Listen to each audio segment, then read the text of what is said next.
Vamos primeramente al Señor en oración. Oremos. Dios nuestro, tú eres el dador de la vida. Estamos aquí, Padre, porque tu paciencia y misericordia es siempre con nosotros. Porque tú nos das y nos permites este privilegio de acercarnos a este lugar ante tu presencia, trayéndote adoración. Nos permites también sentarnos juntos, escudriñar las Escrituras. Tú nos permites un tiempo en que como pueblo tuyo podamos congregarnos para la alabanza de tu gran nombre. Espíritu Santo, tú que estás aquí entre nosotros, dirige y bendícenos con las enseñanzas. Porque, Señor, nosotros sabemos que somos humanos, somos finitos, no tenemos todas las respuestas. Nuestro conocimiento está limitado, Padre, y no solamente limitado, pero el pecado nos ha hecho mucho daño, Señor. Y tenemos que confiar y depender de que seas tú quien nos guíes a toda verdad y no nos permitas extraviarnos, Señor, ni un poco, ni a la derecha ni a la izquierda. Manténnos siempre en ti y en la verdad. Yo quiero pedir tu bendición para toda esta clase de escuela dominical, los niños, los jóvenes, los adultos, que todo por cuanto vayamos a hacer hoy aquí en tu casa, en este tu día, gloria traiga a ti. En Jesús, amén. Quiero comenzar diciéndoles que les felicito por el examen de la semana pasada. Porque yo entiendo de que era un examen difícil en el sentido de sin ningún aviso, sin ninguna preparación, que te pongan preguntas delante y sobre todo que involucre números. No es fácil. ¿Okay? Igual que los 10 mandamientos servían para dejarnos saber que somos pecadores y que necesitamos a Cristo, este examen sirve para que nosotros entendamos nuestras limitaciones humanas, que no tenemos todas las respuestas, no conocemos, necesitamos aprender, o a veces sabemos las cosas, pero en ese momento no están ahí, no carecemos de esa retentiva a veces. Pero yo les felicito porque salieron muy mal el domingo pasado.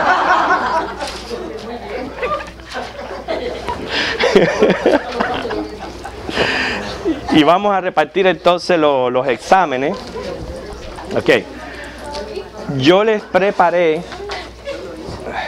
y está atado a su examen, la respuesta de todas las preguntas, para que ustedes lo puedan tener. Así que según voy llamando los nombres, hermano, vengan a buscar su examen. Gladys Locke, Vicky Cabal, Ginny Serrate, Raquelita y José, Germán Martínez, Tony Icari, Norley Cervantes, Ana Abella, Edward Lacomi, Eddie Zurita, Fabiola, Rosa, no me puso apellido, pero que... Rosa, perdón, que hay varias Rosas. Raquel, Francisco Tirador, Julio Aguilera, Yolanda Hidalgo, Grisel Basulto, Mirna Álvarez, Javier Saldaña, Yamilé Soto, Omar Soto, Miriam, Michael Hernández, Natacha, Santa Acosta. Ok. Los demás los vamos a poner aquí. Como ustedes pueden ver, pero está en la parte de atrás elaborado las preguntas, cada una de las respuestas, para que lleven ese conocimiento con ustedes. ¿Ok? Bueno, entonces vamos a dar comienzo a la clase de hoy, donde primeramente vamos a buscar un versículo, Romanos 14:8. Romanos 14:8.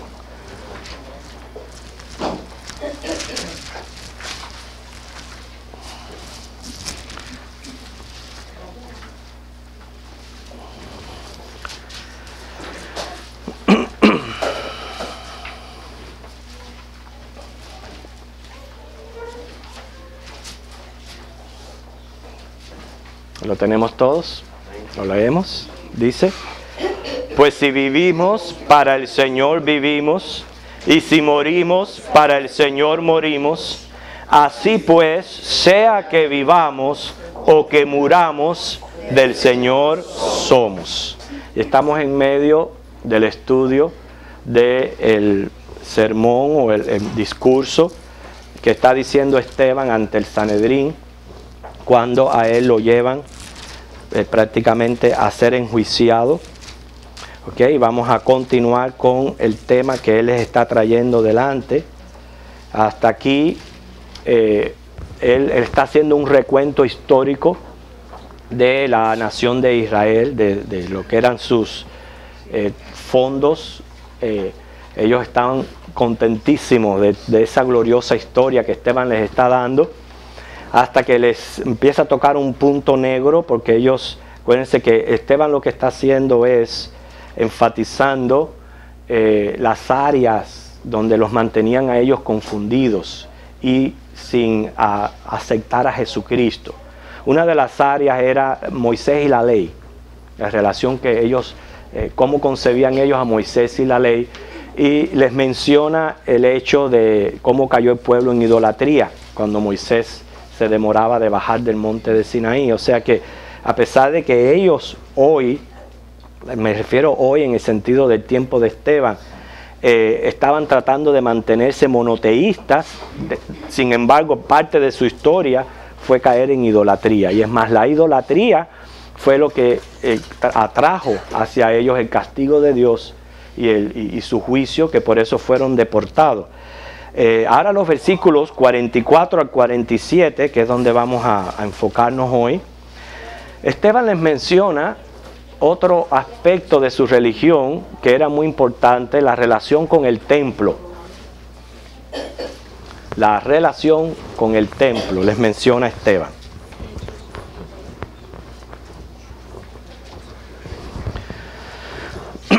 Obviamente en estos versículos, en lo que es historia, está involucrado la etapa del tabernáculo en el desierto. Para eso, después la posesión de la tierra bajo la dirección de Josué. Una vez que tienen la tierra, entonces el tiempo del reino unido, que donde ustedes saben, se recuerdan que David tiene el deseo de construir casa a Dios. Él no lo lleva a cabo, sino su hijo Salomón. ¿Cómo se llegó a construir aquel primer templo? Así que entran aquí en escena otro personaje importante para ellos, que era David. ¿Okay? Así que los versículos 44 al 47 dice: tuvieron nuestros padres el tabernáculo del testimonio en el desierto, como había ordenado Dios cuando dijo a Moisés que lo hiciese conforme al modelo que había visto, el cual, recibido a su vez por nuestros padres, lo introdujeron con Josué al tomar posesión de la tierra de los gentiles, a los cuales Dios arrojó de la presencia de nuestros padres hasta los días de David.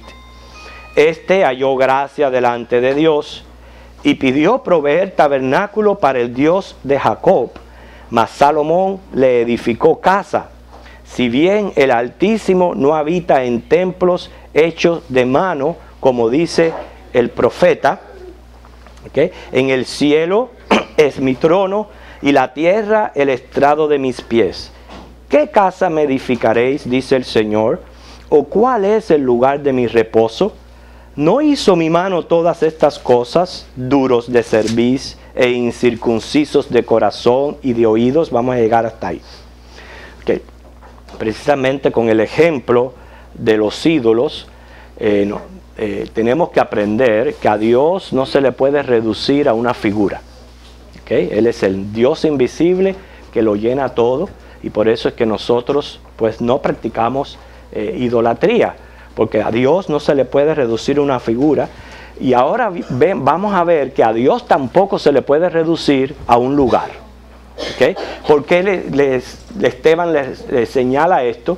Porque el templo para el judío era una cosa sagrada, una cosa que para ellos era de suma importancia.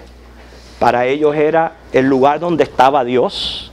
Recuerden que cuando ellos construyen el tabernáculo, Dios lo manda a confeccionar de manera tal que quedaba en el centro y todas las tribus en cuadro bordeando el tabernáculo. Eso implicaba de que la presencia de Dios estaba allí en medio de ellos. Por lo que en su mente, de ahí en adelante, ellos pensaban que Dios era de ellos, que era exclusivo y que tenía que estar ahí. O sea, que todo lo que estuviera fuera de ese campamento era maldito. Que la bendición nada más que la tenían ellos. Entonces ellos comenzaron a elaborar dentro de sí un apego hacia ese lugar, al lugar en específico. Recordamos que cuando Cristo, en la semana donde Él entró, que Él dijo, yo puedo destruir este templo y edificarlo en 3 días. Eso para ellos fue ofensivo, porque que Cristo venga, que este hombre venga a destruirnos nuestro lugar sagrado. Ellos para eso fue de una ofensa tremenda. Claro, Cristo se estaba refiriendo a su cuerpo, pero ellos lo tomaron literal. Pero nos muestra el apego que ellos le tenían a este lugar. Una de las, que eso lo estuvimos estudiando en Daniel, una de las cosas más drásticas para ellos de la deportación fue el tener que irse del templo. O sea, salir de este lugar donde ellos pensaban que estaba la presencia de Dios. Precisamente es por eso que vienen las visiones a Ezequiel y estas visiones de Dios revelándose a estos profetas y diciéndole, aunque ustedes están lejos del templo, el Dios del templo está con ustedes aquí en Babilonia. Y eso ellos no lo podían entender, ¿ok? Pensaban que estaba refiriéndose al lugar.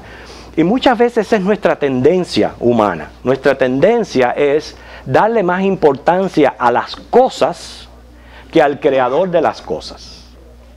Nosotros no es que no estemos, como dice, viendo este lugar como la casa de Dios, como el lugar donde el pueblo de Dios se reúne, y como edificio en sí debe de estar en orden, debe de estar limpio, tenemos que tener reverencia en este lugar. Pero hermano, no son las paredes.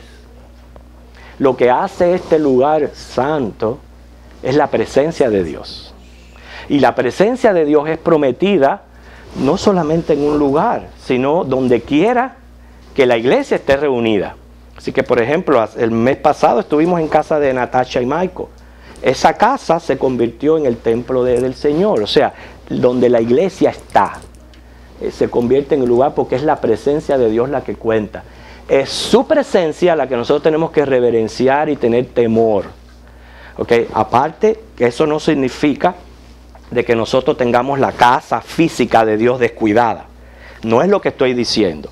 Pero yo no puedo decir que solamente Dios está aquí porque esta es su casa. No, Dios está donde 2 o 3 se reúnen en su nombre. Pero eso no lo entendían ellos. Ellos pensaban de que aquel lugar era sagrado y por eso Esteban se lo menciona en estos versículos 44, de 44 en adelante, la construcción del tabernáculo, cómo ese tabernáculo llegó de ser un lugar movible a ser un lugar fijo. Okay, todo aquello no podemos nosotros decir ahora que carecía de propósito, de sentido. No, eso fue ideado por Dios. Todo eso fue dirigido por Dios. Inclusive la manera en que fue confeccionada aquel lugar no fue idea de hombre, fue idea de Dios. Y servía en aquel entonces para los propósitos de Dios con su pueblo. Y la prueba de eso es que cuando ambas obras fueron terminadas, Dios manifestó su presencia a través de humo. O sea que Él, al manifestar su presencia, estaba probando lo que se hacía allí. Y es más, prometía que la oración que se hiciera en ese lugar iba a ser respondida por Dios. O sea que tenía su propósito, pero estamos hablando que Esteban les quiere llevar a Cristo. Y Cristo supera a Moisés, supera la ley, supera el templo, supera a David. Todo aquello que componía la religión judía estaba en Cristo completo. Cristo venía a hacer todo eso. Y eso era lo que ellos tenían que entender.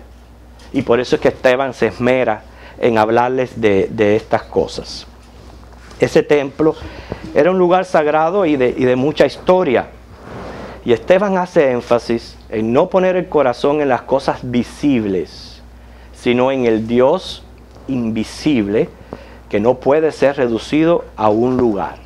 ¿Por qué no puede ser reducido a un lugar? Porque el Creador lo llena todo. Mira, cuando yo pude entender esto de Dios, yo pude apreciar mucho más sus atributos, la manera en que Él se revela en las Escrituras, cómo Él se manifiesta.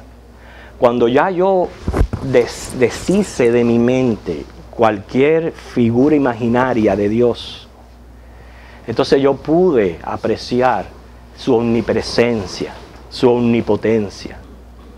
Cuando sabemos que ese ser no puede estar ni reducido, ni sometido a un lugar, nada. Entonces yo pude apreciar sus atributos, porque Él es omnímodo en muchas maneras. ¿Okay?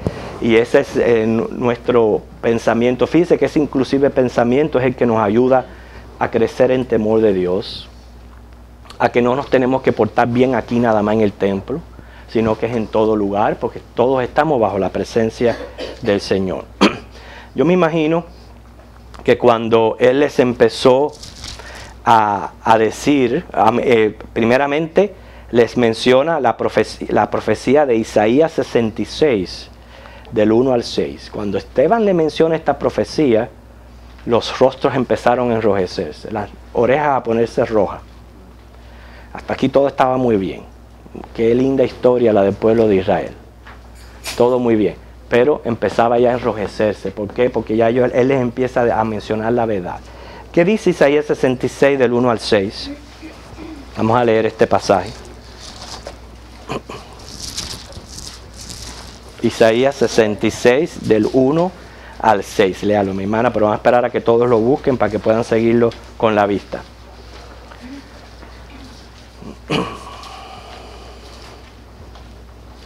¿Ya? ¿Lo tienen todos? Ok. Hermana. Los juicios de Jehová y la futura prosperidad de Sión. Jehová dijo así: el cielo es tu trono, y la tierra estrado de mis pies. ¿Dónde está la casa que me habréis de edificar? ¿Y dónde el lugar de mi reposo? Mi mano hizo todas estas cosas, y así todas estas cosas fueron, dice Jehová. Pero miraré a aquel que es pobre y humilde de espíritu, y que tiembla a mi palabra. El que sacrifica buey es como si matase a un hombre. El que sacrifica oveja, como si degollase a un perro. El que hace ofrenda, como si ofreciese sangre de cerdo. El que quema incienso, como si bendijese a un ídolo. Y porque escogieron sus propios caminos, y su alma amó sus abominaciones, también yo escogeré para ellos escarnios, y traeré sobre ellos lo que temieron, porque llamé y nadie respondió. Hablé y no oyeron, sino que hicieron lo malo delante de mis ojos, y escogieron lo que me desagrada. Oíd palabra de Jehová, vosotros los que tembláis a su palabra. Vuestros hermanos que os aborrecen y os echan fuera por causa de mi nombre, dijeron: Jehová sea glorificado, pero Él se mostrará para alegría vuestra, y ellos serán confundidos.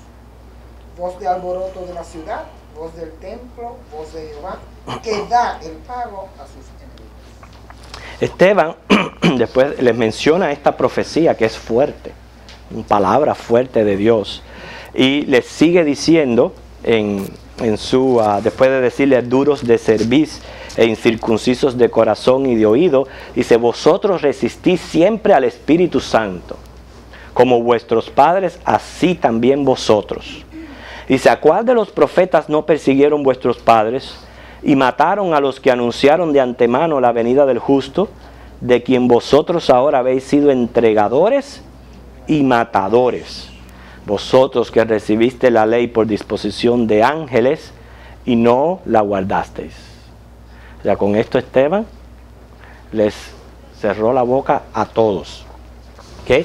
Y les dice que ellos se enorgullecían más bien de un pueblo que lo que hacía era matar a los profetas de Dios.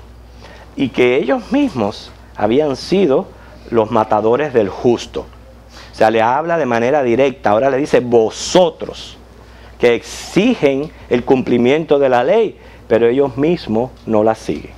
O sea que de esto habló Jesús en Mateo 7, del 1 al 5, donde el Señor Jesús dice, ¿por qué estás mirando la paja en el ojo de tu hermano y no miras la viga que tienes en el tuyo propio? Y hermanos, estamos llenos de esas personas. Estamos llenos de personas siempre están dispuestas a criticar el mal de los demás. Siempre están dispuestas a criticar el mal que hay en los demás. Están tan ocupados criticando el mal que hay en los demás que no pueden ver el suyo propio. Y los conozco así, hermanos, se llenan la boca de estar hablando de lo que mal que hacen los demás. Sin embargo, ellos mismos no ven su propio mal. Jesús habló de esto y estos fariseos se caracterizaban por eso.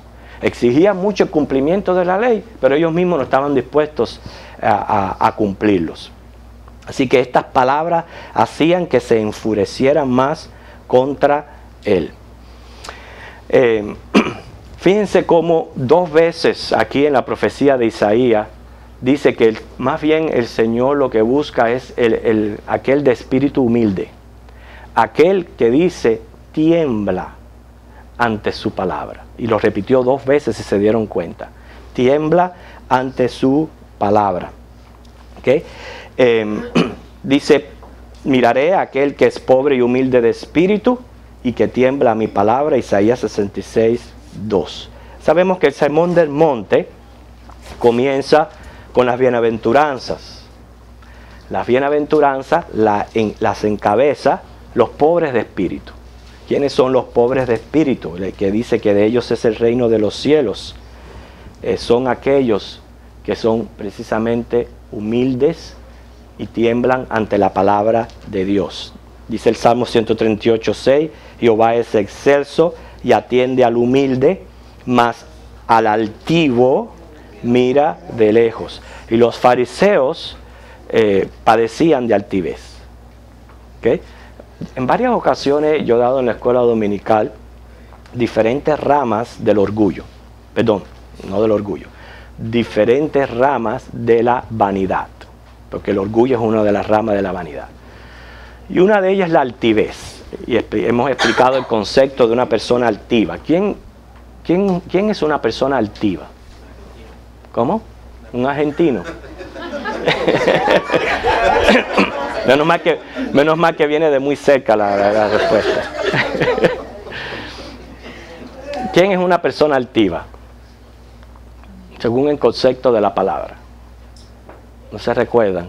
Alguien que cree que puede hacer todo por sí solo. No.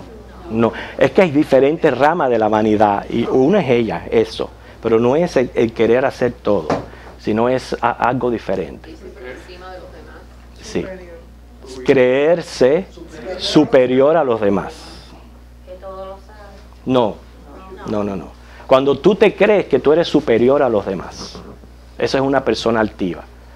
Y eso, hermano, lo mostramos nosotros en las diferencias culturales que nosotros tenemos. Fíjense, yo no puedo decir diferencias raciales porque es que nosotros no tenemos diferentes razas. Nosotros somos una raza, somos la raza humana. Todos venimos con la misma sangre. Pero cuando usted se cree que un pueblo, una tribu, una cultura es menor que usted es un altivo. Con eso ya lo decimos todo. Y es más, si yo ahora les digo o les menciono un ejemplo, yo soy altivo. ¿Entienden? No les puedo ni mencionar un ejemplo, porque si no ya yo fuera un altivo. Porque a la vez que mencionas el ejemplo es altivez. Sí, pues está menospreciando otro, ¿verdad? Entonces el altivo es ese que se cree por encima. Todo el mundo está por debajo de mí. Y yo me creo por encima. Entonces, esa es la altivez que Dios mira de lejos. Fíjense que claramente lo menciona el Señor en el Salmo 138:6. Atiende al humilde, mas al altivo mira de lejos. El Señor sabe que somos orgullosos, que somos egoístas, que somos muchas otras ramas de la vanidad. Pero claramente este salmo está mencionando la altivez. Como Dios diciendo, yo fui el que hice esta diversidad. Yo los creé. Así, de esta manera, yo los hice. Y cuando ustedes se creen que uno está por encima de otro, quienes están hablando es mal de mí, porque yo soy su creador. Ahora díganme si eso no es lógico o no. ¿No es cierto? ¿Quién nos creó así? A ver, Dios. Como Él ha creado toda una diversidad en todos los aspectos de su reino. Porque hay diversidad en los vegetales, en las flores, en los árboles, en los animales.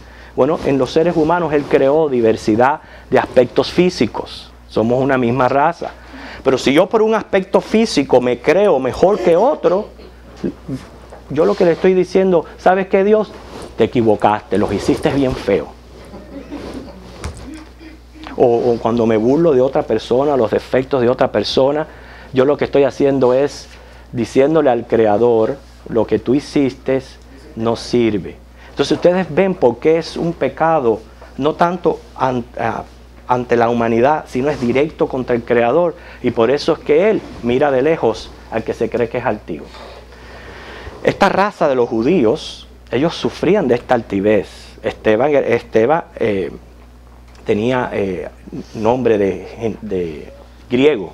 Ellos se creían que estaban por encima del resto de los pueblos y que su Dios era exclusivo para ellos, el templo era exclusivo para ellos, y ellos se creían por encima de los demás.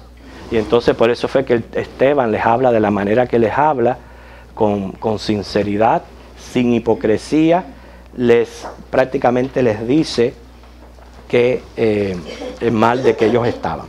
¿Okay? ¿Cuál fue la reacción de aquellos oyentes al mensaje? Vamos a ver, versículo 54. O sea, que ¿cuántas cosas les dijo Esteban? Les dijo que como dice, que resistían al Espíritu Santo, que mataban profetas, fueron los que mataron a Cristo, al Mesías, del que habló Moisés, lo mataron, ¿okay? Y todas estas cosas les dijo. Y cuando Él les dijo todas estas cosas, ¿cuál fue la reacción? El 54. Oyendo estas cosas, se enfurecían en sus corazones, fíjense, y crujían los dientes contra Él. Se llenaron de odio, de enojo, de ira malvada. Cuando decía que crujían los dientes, era porque estaban ya que no sabía por dónde le iba a salir el vapor. Pero no iba a ser la última vez que iban a crujir los dientes. Porque este tipo de persona dice que en el infierno será el lloro y el crujir de dientes. Pero reaccionaron contra él. Pero Esteban, fíjense, cuando dice pero, es ante aquella reacción que tuvieron todo aquel grupo del Sanedrín, ante aquella reacción que él lo pudo ver. Yo me imagino que él vio los rostros de la gente y queriendo ir así, ir contra él. Dice que vuelve a repetir, lleno del Espíritu Santo. Me llama mucho la atención porque es varias veces ya que hace este comentario la Biblia acerca de Esteban. Me enseña a mí una cosa, precisamente cómo nosotros los creyentes tenemos que ser incondicionales. Porque cuando él fue elegido para diácono, dice que estaba lleno del Espíritu Santo. Pero eso era un momento más bien de honor. Un momento lindo en su vida. Ser reconocido no en un grupito de 100, de entre miles que ya era la iglesia, ser apartado para ser diácono, en un momento, vaya, para él era especial, estaba lleno del Espíritu Santo. Pero ¿cómo era este momento? Un momento malo en su vida, peligroso, difícil, ante la adversidad, ante sin saber qué le pudieran hacer, seguía lleno del Espíritu Santo. Ustedes ven como el cristiano, no solamente en los momentos que estamos alegres y que todo está yéndonos bien, como en los momentos difíciles tenemos que mantener nuestra misma postura, dependiendo del Espíritu Santo de Dios.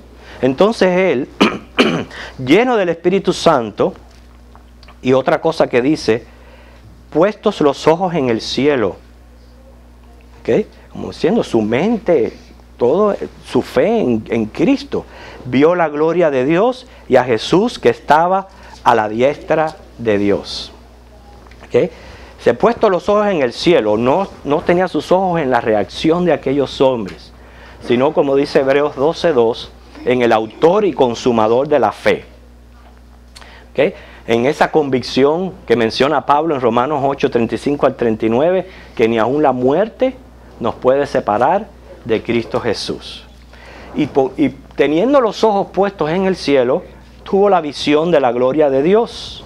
Y él pudo ver a Jesús que estaba a la diestra de Dios. Ahora, esto es significativo aquí. En Hebreos 1:3 se describe a Jesús sentado a la diestra de Dios.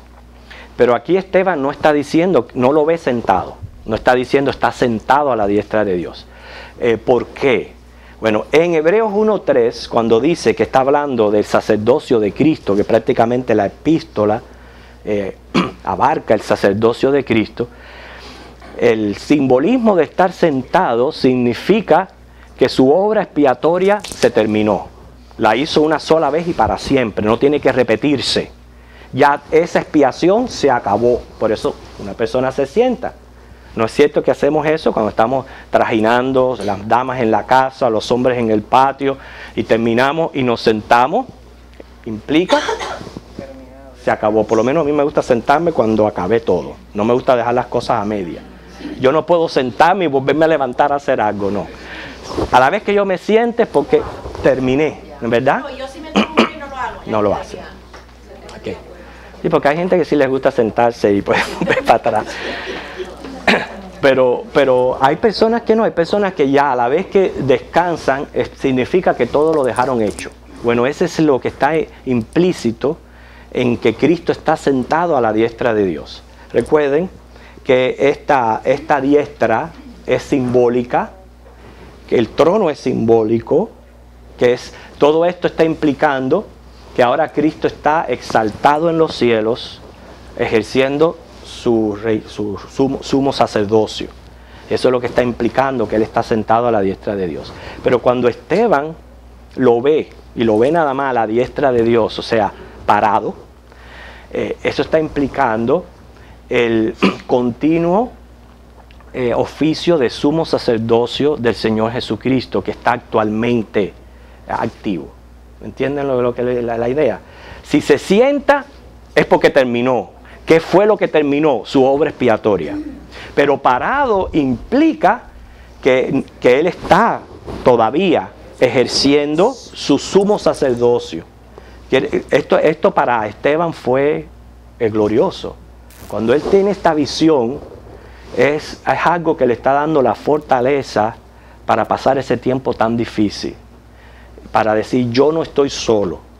Mi sumo sacerdote está conmigo, él está pasando este momento conmigo, y eso es lo que implica que él dice que lo ve, que Jesús que estaba a la diestra de Dios. Y es más, no solamente el 55 dice lo que él ve, el 54 él lo indica, lo proclama, y dijo, he aquí, veo los cielos abiertos, y al Hijo del Hombre, vuelve a decir, que está a la diestra de Dios. No dice sentado, dice a la diestra de Dios. Primero lo ve, luego lo proclama y lo dice y lo afirma. ¿Cómo reaccionaron esta gente ante esta proclamación? Ahí sí fue, dice que estando entonces ellos dando grandes voces, se taparon los oídos, arremetieron a una contra él. ¿Por qué? Por la mención de Cristo. Fíjense, así hay gente, hermano, le puedes hablar de religión, puedes mencionarle a Dios, pero no te atrevas a mencionarle a Cristo. No sé, tienen esta odio contra el nombre de Cristo. Es como si le estuvieran, perdónenme lo que decir, mencionando a la misma madre. Hay gente que actúa así cuando les mencionas a Cristo. Obviamente son anticristos, son enemigos de Él. Y esta gente estaba mostrándose enemigo de él. Lo que me muestra a mí que usted puede ser religioso, puede tener conocimiento de Dios y ser un enemigo de Cristo. Ser un enemigo completamente de Cristo. ¿Okay? Y esta fue la reacción de aquella audiencia. Cero tolerancia hacia el nombre de Jesucristo. Dice que el 58, que echándole fuera de la ciudad, le apedrearon. Los testigos pusieron sus ropas a los pies de un joven que se llamaba Saulo y apedreaban a Esteban mientras él invocaba y decía: Señor Jesús, recibe mi espíritu. Y puesto de rodillas, clamó a gran voz: Señor, no les tomes en cuenta este pecado. Y habiendo dicho esto, murió. ¿Okay? La mención de estos testigos, ahora vamos a explicar, perdón, la mención de los testigos, ¿okay?, sugiere que hubo un proceso legal ante la ejecución y encontraron una causa de condenarle. La causa está en Levítico 24, 14 al 16. Alguien me lee ese versículo. Esta fue la causa que encontraron para condenarle. Ahora vamos a decir eso. Levítico 24, 14 al 16.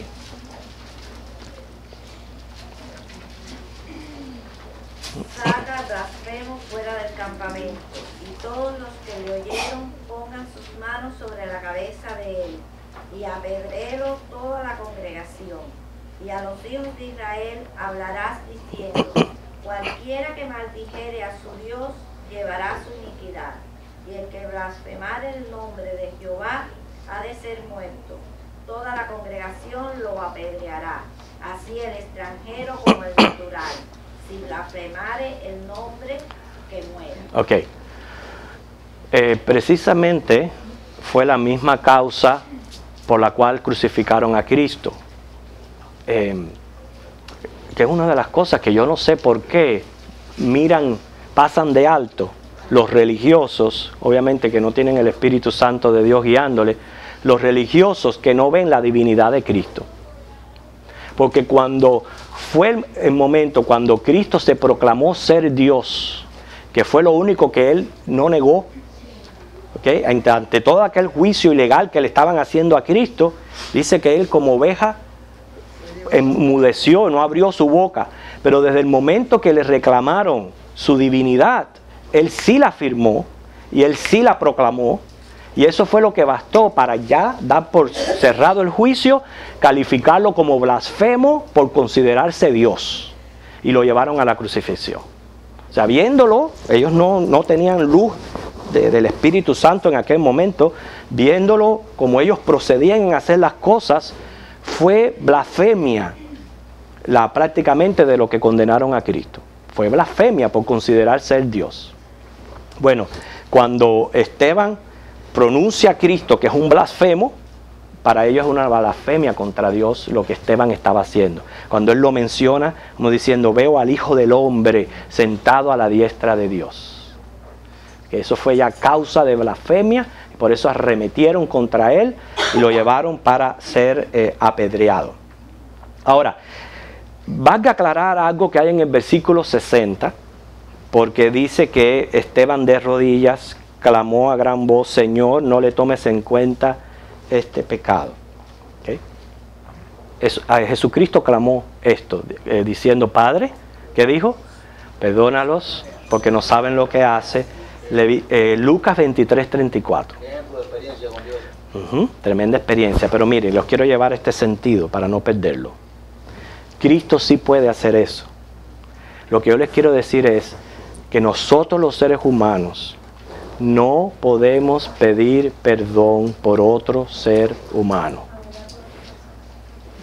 El perdón no se puede pedir por otra persona. Eso tiene que venir de la misma persona. La misma persona es la que tiene que clamar por su perdón. Porque si fuera así, óyeme, todos nuestros parientes fueran salvos, porque nosotros podemos proclamar perdón de Dios para todas las personas. Sin embargo, eso es una ignorancia. No es el sentir en que Esteban está aquí pidiendo perdón por estas personas, sino que lo que él quiere decir es que, exactamente, que no le tengas en cuenta sus acciones, porque proceden de corazones duros, no arrepentidos, que no pueden hacer otra cosa que reaccionar de esta manera, porque no han nacido de nuevo. O sea, lo que él está haciendo es que del amor que brota del Espíritu Santo, porque él estaba lleno del Espíritu Santo, brotó un amor hacia sus enemigos. Eso es lo que estaba haciendo Esteban. Que en ese brote de amor hacia sus enemigos, en vez de pedir mal para ellos, lo que les pide es bien. Pero no es que está pidiendo perdón por ellos, porque eso es una cosa que no podemos hacer los seres humanos. Y yo he escuchado a veces hermanos orando así, pidiendo perdón por otras personas, y no es algo que nosotros debemos hacer. ¿Okay? Aquí se está usando el término dormir. Cuando dice ahí, y habiendo dicho esto, durmió, se está refiriendo a la muerte física del creyente. Esteban murió apedreado. ¿Okay? Fíjense, les vamos a hablar un poquito acerca del apedreamiento o la lapidación. Entre los hebreos, el condenado a pena de muerte era generalmente apedreado. Eso era lo que hacían ellos para dar muerte a un reo que consideraban que merecía la muerte. Acuérdense que la crucifixión viene de los romanos. El apedreamiento era el que hacían los judíos o colgaban. ¿Okay? Los delitos que merecían esta pena de ser lapidado, según la ley, la mayoría están en Levítico y en Deuteronomio, que son los libros que usted puede conocer un poquito más acerca de los términos del código que Dios nos da en la ley. Los delitos eran la idolatría, Levíticos 22, la blasfemia, Levíticos 24. Voy a mencionar el capítulo nada más para no hacerlo largo. La blasfemia, que aquí entraba Esteban en este calificativo. O sea, idolatría, Levíticos 20, blasfemia, Levíticos 24, por quebrantar el sábado, Números 15. Eso es interesante, 32 al 36. Mire, si fuéramos a lapidar a todo aquel que quebrante el día de reposo. La hechicería, Levíticos 20, 27. Al falso profeta, Deuteronomios 13. Apropiarse de un objeto sagrado, Levíticos 27, 28. La desobediencia obstinada de un hijo, Deuteronomio 21. Ese era bien difícil. El padre a un hijo rebelde tenía que sacarlo para el pueblo y darlo para que lo apedrearan. ¿Okay? El adulterio, Deuteronomio 22, 22. No solamente tenemos aquí el caso de la mujer que fue traída ante Jesús, sino ese era el peligro que corría María, porque había una ley también para la desposada, que si la desposada salía encinta, cometía adulterio, era apedreada. ¿Okay? Y la mujer, fíjense, al ir al matrimonio fingiendo virginidad. Deuteronomio 22, del 19 al 21. Imagínense, si fueran a matar a todas las mujeres que fingen virginidad hoy día, no alcanzarían las piedras. Pero en aquel entonces, si tú ibas al matrimonio fingiendo virginidad, te apedreaban. Por ejemplo, si una muchacha era violada, tenía que dar voces, tenía que decirlo, no podía quedar callada, porque corría este peligro, que después al ir al matrimonio, si encontraban que no era virgen, la apedreaban. Fíjese. Por eso será que en una película que he visto de la Biblia, había una que la muchacha le llevaban, el hombre tenía que sacar una sábana donde se había acostado con la muchacha y exhibir la mancha de sangre, de que era la prueba de que se había casado. Sí. Se había casado con alguien. Bueno, habían pruebas, maneras de probar, sobre todo era el hombre que probaba, ¿no?, de que su mujer era virgen. Eso es una vergüenza para la mujer también. Sí, remontémonos a aquellos entonces, acuérdense la cultura,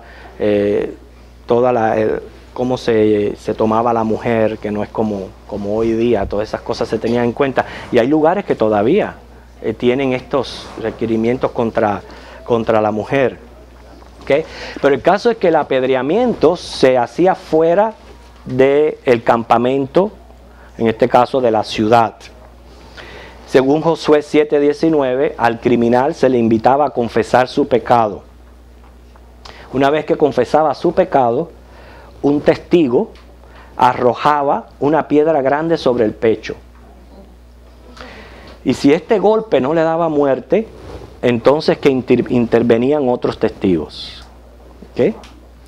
Si aún quedaba vivo, ¿okay?, interviniendo varios testigos, entonces que todos los espectadores arremetían a tirarle piedra. No. De una manera quedaba, si desde el primer golpe que te tiraban así una piedra grande contra el pecho no morías, venían otros testigos del juicio y le tiraban. Y si aún así quedaba vivo, entonces todos los espectadores arrojaban piedra. Y ahí quedaba lapidado. ¿Cómo es? Sí, pero estaba arrodillado en el momento que él oró, pero obviamente después. Claro, exacto. Ahora, los ajusticieros se quitaban la ropa para tener mayor libertad de movimiento. ¿Ok? Okay, al decir quitar la ropa no significa que quedaban desnudos, era quizás la túnica que llevaban, algo que les evitaba el movimiento con la mano. Eso, cuando decía exactamente. ¿Okay? El caso es que vamos a tratar de cubrir los próximos 3 versículos. ¿Okay? Dice, Saulo consentía en su muerte.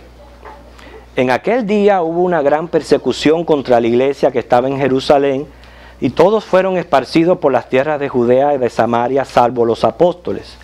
Y hombres piadosos llevaron a enterrar a Esteban e hicieron gran llanto sobre él. Y Saulo asolaba la iglesia y, entrando casa por casa, arrastraba a hombres y a mujeres y los entregaba en la cárcel. Aquí tenemos la primera aparición de Pablo con el nombre de Saulo. ¿Okay? Según el versículo 58, los testigos pusieron sus ropas, dice, a los pies de Saulo. ¿Okay? ¿Por qué se le dice Saulo? Porque era de Saulo de Tarso. Bueno, de Tarso es porque era de ahí de Tarso, pero Saulo. Ajá. Sí, ok. Entonces, Saulo, ¿cuál era el nombre de Saulo? El nombre griego. Perdón, el nombre hebreo. Pablo era el nombre griego. Entonces, él se cambia el uso del nombre cuando él comienza a enfocarse en el ministerio a los gentiles, que comienza a usarse el nombre de Pablo. O sea, Saulo es el nombre hebreo, Pablo es el nombre griego. ¿Ok? Ok, pero aquí aparece como Saulo. Él estaba ahí en medio del Sanedrín. Ok, ya vemos ahí que consentía con la muerte.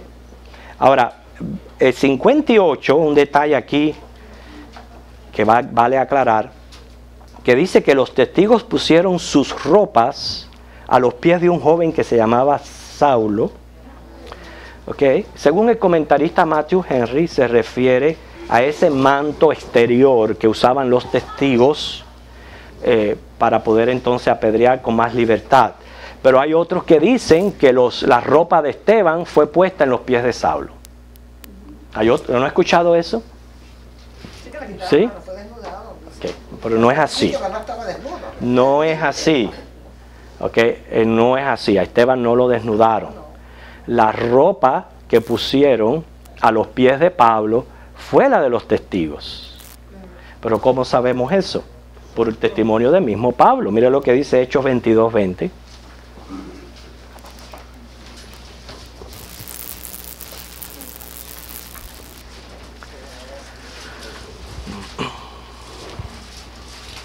¿Qué dice Hechos 22:20?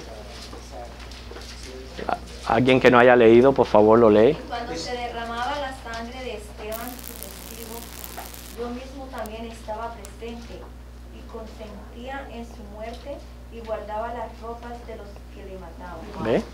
Entonces ahí nos aclara el mismo Pablo que no fue que a Esteban lo desnudaron y pusieron la ropa de Esteban en los pies de Pablo, sino que eran la costumbre de quitarse la ropa a los testigos para apedrear con más libertad. ¿Okay? Pero ¿por qué entre tantos testigos que habían allí presentes, específicamente se hace mención de Saulo? Si habían muchos otros, ¿ok? Ya vimos como el mismo Pablo dice que esto es una de las cosas que yo me imagino que él llevó para el resto de su vida con mucho dolor. Recordar ese momento donde a este joven lo matan por testificar de esta manera de Cristo. Prácticamente le ponen la ropa de sus verdugos en sus pies. Entre tanta gente que había. Es traumatizante. Eso siempre Pablo lo menciona, por eso que lo menciona ahí en Hechos 22. Fue parte de su vida, de su testimonio, de esas cicatrices que quedan de la vida de pecado. Fue, me imagino que una de estas. Pero a él se le menciona específicamente porque aún no había sucedido su conversión. Pero este joven iba a ser convertido. Y no solamente iba a ser convertido, él mismo iba a ser un mártir también del cristianismo. El mismo Pablo, que experimentó la muerte de un mártir, el primer mártir del cristianismo, como dice el hermano Pablo, él mismo después iba a sellar su vida con la muerte. ¿Okay? Ahí Pablo, en Hechos 22:20, es donde se ve que Pablo lamenta muchísimo el haber participado de esto. Dice el versículo que con la muerte de Esteban se levantó una gran persecución. Esta persecución provocó el esparcimiento de los discípulos. Acuérdense que eran miles los convertidos, pero en ese entonces muchos se esparcieron. Especifica que solo los apóstoles quedaron en Jerusalén. ¿Okay? Pero la furia de aquellos opositores no se calmó con el martirio de Esteban, sino que de ahí en adelante se lanzaron contra la iglesia. Y uno de ellos era el mismo Saulo, que se convirtió en perseguidor de la iglesia. Vemos como según el versículo 2, Esteban era muy querido por la iglesia, le dieron sepultura, lloraron su muerte. Y termina esta porción de la Biblia en el hecho de que Pablo se convierte entonces en el perseguidor de la iglesia. Ok, ¿qué aprendemos, hermanos, a través de la clase ya para tratar de concluir? Bueno, de lo que son capaces los enemigos de Cristo. Fíjense de lo que son capaces los enemigos de Cristo. La reacción de ira que causa en algunos solamente el mencionar el nombre de Cristo. Fíjense cómo lo hemos visto, que hoy día están esas campañas en contra inclusive de mencionar a Cristo en la Navidad. Pero holiday, ¿qué holiday? Si estamos haciendo un holiday, ¿cuál es el holiday? Holiday. O el holiday es Christmas. Pero no, ahí donde se ve, hermano, la ira y la oposición que hay hacia los cristianos. No esperemos mejor, no esperemos que nos vaya mejor. Aprendemos del testimonio de un hombre lleno del Espíritu Santo, lo cual lleno de amor clama aún por los enemigos. Se mantuvo lleno del Señor en ambas circunstancias de la vida, tanto cuando todo va bien como cuando todo va mal. Lo cual es importantísimo tener los ojos puestos en el cielo y no en las cosas de la tierra. Pero otra de las cosas más importantes es qué valor tan grande tiene la fe a la hora de morir. ¿Okay? Se vendió la vida por Cristo. Exactamente, él selló su vida con el martirio. Desde ese entonces el martirio del cristiano se comenzó a considerar un alto privilegio. Eso yo creo que yo lo mencioné anteriormente, eso yo lo aprendí cuando estaba aprendiendo historia en el seminario, donde toda aquella época de persecución vino un sentir de privilegio al hecho de tú ser considerado un mártir. Y hace poco puse como ejemplo, aunque un ejemplo negativo, porque obviamente es negativo, el sentir de mártir de los musulmanes. Ellos tienen ese sentir de mártir. Para ellos, dar su vida por su islamismo es lo máximo. Inclusive están hasta dispuestos a suicidarse por este sentir de mártir que hay en ellos, aunque es un ejemplo negativo y erróneo. Pero esa era la mentalidad que había en aquellos primeros siglos del cristianismo, donde hubo una tanta persecución, que el tú dar tu vida por Cristo era un alto privilegio. Lo consideraban un alto privilegio. Fíjese que Pablo mismo, cuando él está ante Festo, él dice, ¿sabes qué? Si soy digno de muerte, aquí mismo muero. Bueno, aquí mismo muero. Pero él quería un juicio legal. ¿Okay? O sea que Esteban encabezó la lista de los que recibirían corona de mártir en el cielo. Por eso dice Pablo, Filipenses 1:21, porque para mí el vivir es Cristo, el morir es ganancia. Gálatas 2:20 dice, ya no vivo yo, mas vive Cristo en mí. Lo que ahora vivo en la carne, lo vivo en la fe del Hijo de Dios, el cual me amó y se entregó a sí mismo por mí. Y antes de darle la oportunidad a ustedes para algún comentario, me gustaría terminar esta clase cantando ese corito. Pues si vivimos, para Él vivimos. Y si morimos, para Él morimos. Sea que vivamos o que muramos, somos del Señor, somos del Señor. Lo que dice Romanos 14:8. ¿Ok, Loida?